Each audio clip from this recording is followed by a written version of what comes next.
What does it mean to adapt? What does it mean to reinvent? The answers may seem light years away,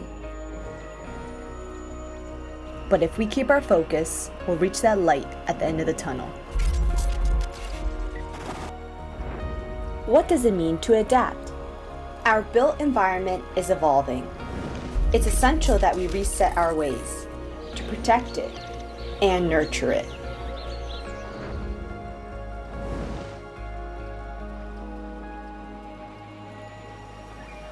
What does it mean to reinvent? By reimagining how we construct and use our spaces, it can lead to the revival of sustainable practices and towards a more welcoming and inclusive society. The world needs a reboot.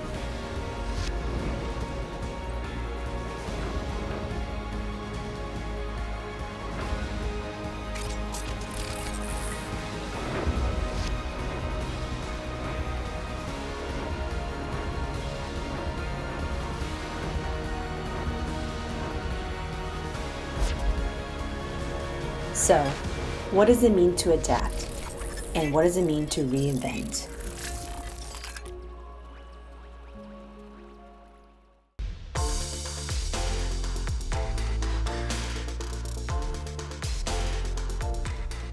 Good morning, everyone. Welcome to the 2022 PropertyGuru Asia Real Estate Summit. Hi, guys. Oh, you guys got to do better than that. Hi, guys. There you go. Okay, if you're seated next to a stranger or somebody unfamiliar, maybe you want to turn to your, right or left and say hello. Hello, and this is going to be a great day, and hopefully my cough doesn't bother me today. But anyway, my name is Tina Ryan, your cruise director for ARIS 2022. Together, we'll navigate through this important event as we celebrate Property Guru Week and showcase the finest in the industry. It is so nice to be back on the ARIS stage and meet all of you. Hi, Nick. It's so good to see you. A lot of you guys I've met online. We do a little podcast, and yeah, I'm just so happy that you finally meeting you up and close. Our theme for ARIS 2022 is Adaptive Reinvention, as you saw in our very beautiful opening film. And I'm very happy to present to you an exciting and diverse lineup of thought-provoking and insightful discussions and presentations throughout the day. Now, we're all here to learn from industry's experts and thought leaders. Half of ARIS speakers, ladies and gentlemen, are women or members of the LGBTQ plus community. And we'll get inspired by innovators in real estate and prop tech, and of course, connect with business leaders, sustainability advocates, pioneering women, disruptors, and the people behind the latest technologies and innovations that will impact the regional's real estate sector. Now, our summit would not have been possible without our sponsors and partners, so PropertyGuru Asia Real Estate Summit would like to thank the following. Official MICE partner, Thailand Convention and Exhibition Bureau, or TCEB. Official partner, PropertyGuru for Business. Official channel partners, History and Lifetime. We have official magazine Property Report by PropertyGuru. Official ESG partner, Bond Deck Foundation. Official charity partner, Leader of Light Foundation. Official PR partner, Artemis Associates.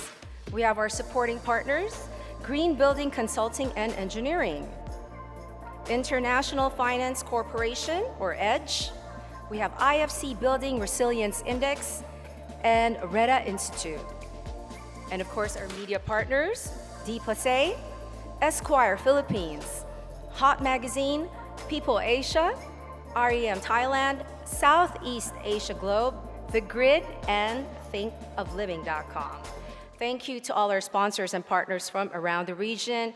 We have a number of booths in our ARIS foyer, so feel free to visit their booths when you get the chance. Now, our theme for our day-long summit is Adaptive Reinvention, so we're going to learn about everything that connects our lives today in our homes, offices, learning institutions, and digital spaces. So what do we have for you today? We have global experts, industry leaders, innovators, award-winning creators, women business leaders and visionaries, disruptors who will use their wisdom and experience to create what's next. Now, there will be keynote presentations, panel discussions, a case study, a special preview, the presentation of the awards for Developers Choice Award, the Tech Innovation Award, and the Visionary of the Year. I'm almost there, you guys. And we'll also pick winners of our lucky draw, so don't miss any of it. So as is a tradition, ARIS 2022 is thematically divided into 4 segments. All sessions are back-to-back, so it's going to be a fast-paced and jam-packed summit. Hold on tight, and we hope you enjoy the ride. Again, please enjoy the booths and snacks served throughout the day in our foyer area. And if you've noticed, we have something new to ARIS. The meeting pods that you see on either side of the stage are available, so you won't have to leave this hall for face-to-face meetings. Brilliant. Okay, so we have 2 meeting pods to represent the 2 founders of PropertyGuru group. So in between our morning and afternoon sessions, we have a networking lunch. So please keep your name badges on. No badge, no lunch, guys. So make sure you have that on, okay? And don't lose them. And again, you can get connected on our social media pages and share your thoughts and fun photos on Twitter, Facebook, LinkedIn, and Instagram, or me with my mouth open, you know? I never have a good photo when I'm on stage. Again, use the hashtag GuruSummit. Once again, the hashtag is GuruSummit. Okay, before we kick off today's session, we'd like to hear a few words from our organizer. Please give it up for PropertyGuru's Managing Director of Marketplaces. Come on, give it up for Jeremy Williams.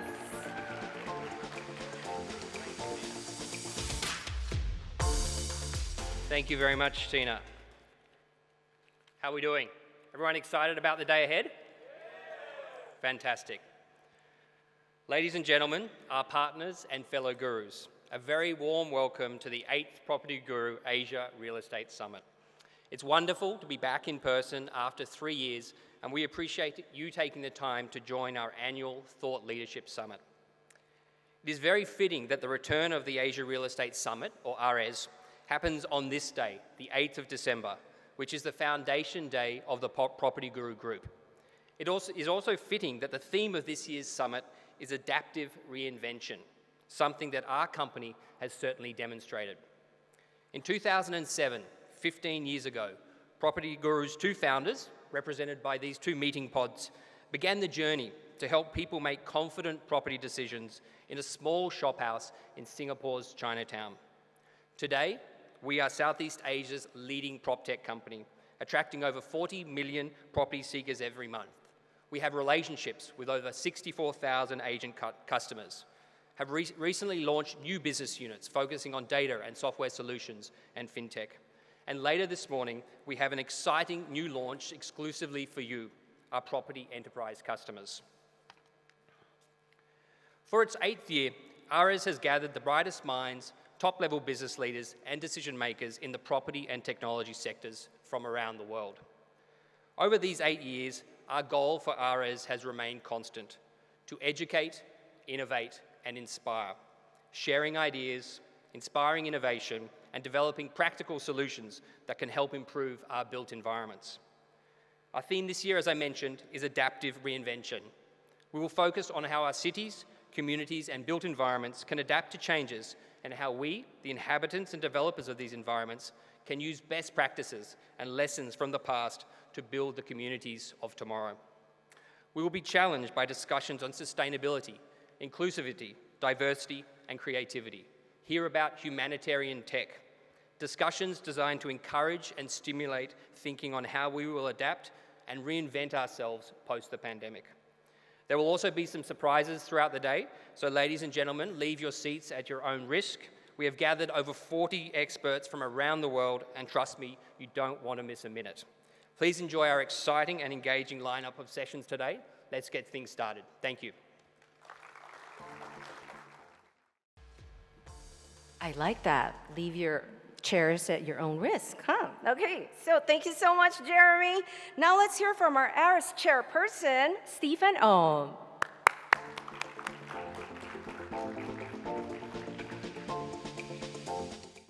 Thank you. It's a real pleasure to be the chairman of the Asia Real Estate Summit and to welcome you all here today.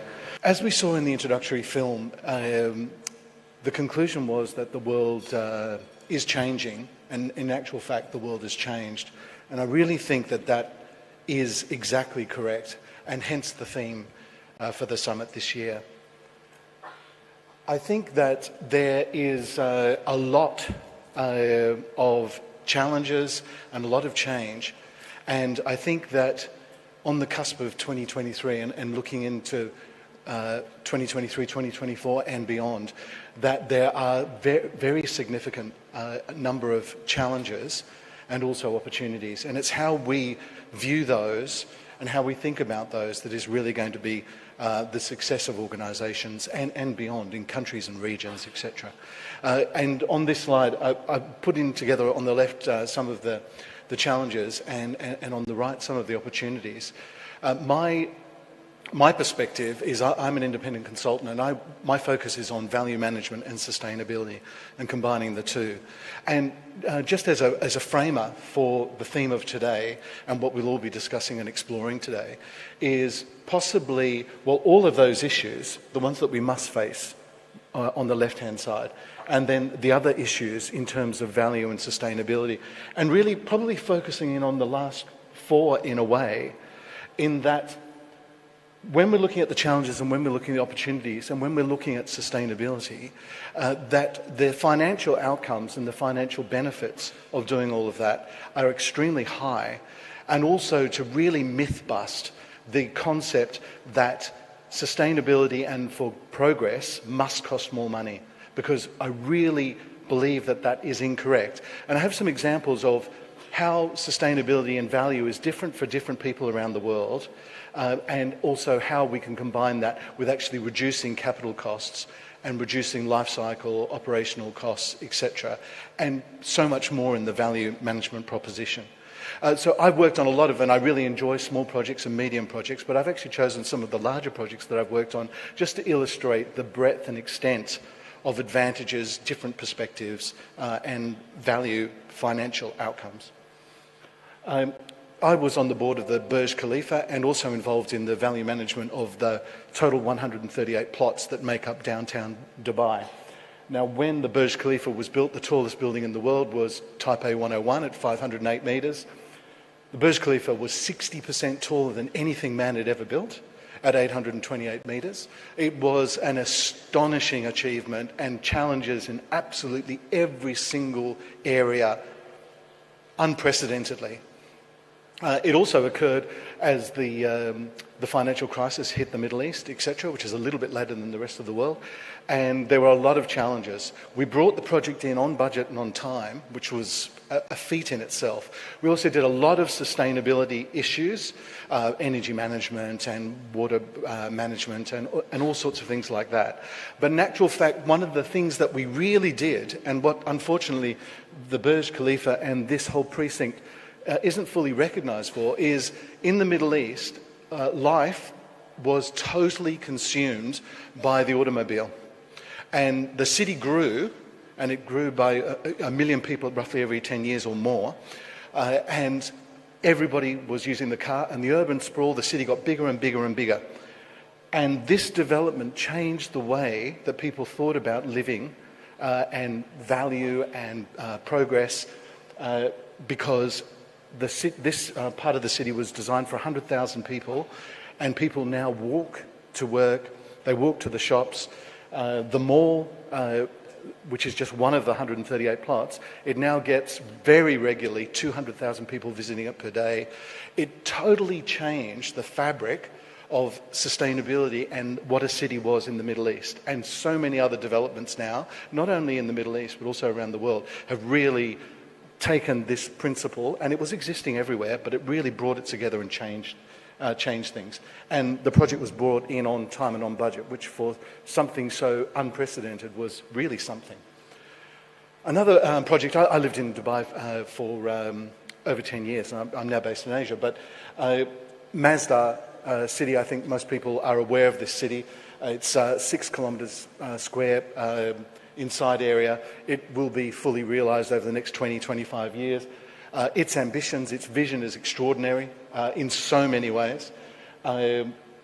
But it's not only about the city, which has very high environmental credentials, etc., and also really changes the social and human pillars of sustainability. But also the Masdar is an initiative. It has a venture capital fund which has invested in initiatives all over the world. It's the largest wind farm producer in the United Kingdom, solar technologies right throughout Europe and beyond, and so many other things that the venture capital fund has done. It also had the Masdar Institute of Science Technology, and they totally changed the way that education was orientated in relation to sustainability. Not only in the Middle East, which it did very significantly, but also in combination with the Massachusetts Institute of Technology, MIT. They really changed a lot of the way that the higher education approaches sustainability. This is another project also in the Middle East, and this was the Internal Security Forces camp, 4 square kilometres, 385 buildings, a budget of $5 billion US. It was extremely over budget. The military personnel wanted to make it even more operationally effective. They wanted to make it more sustainable if they could. It wasn't a primary, but it certainly was a secondary issue, and they wanted to save money. Through the perspectives of value and sustainability, we actually saved over $1 billion on this whole precinct, over the 385 buildings and the roads and utilities infrastructure. But it was done through the lens of value and sustainability that we saved that money. It was so much more sustainable, it was incredible, and it was so much cheaper. And I'm really trying to myth bust that sustainability costs rather than it is the opportunity and perspective to actually reduce cost. This building just completed in 2022. It doesn't look it, but it's 215 metres tall, so if it was in Bangkok, it would be amongst some of the tallest buildings in the city. It's 2 hotels and high-end residences. The shape of it is the coat of arms for Doha, or for Qatar, sorry. Just completed. This building, it wasn't initially going to really focus on sustainability. It was more in relation to luxury symbol, the cultural importance of having a building like the Eiffel Tower in Paris and so many other buildings. They wanted to have a building that represented their country, and this is it, just completed.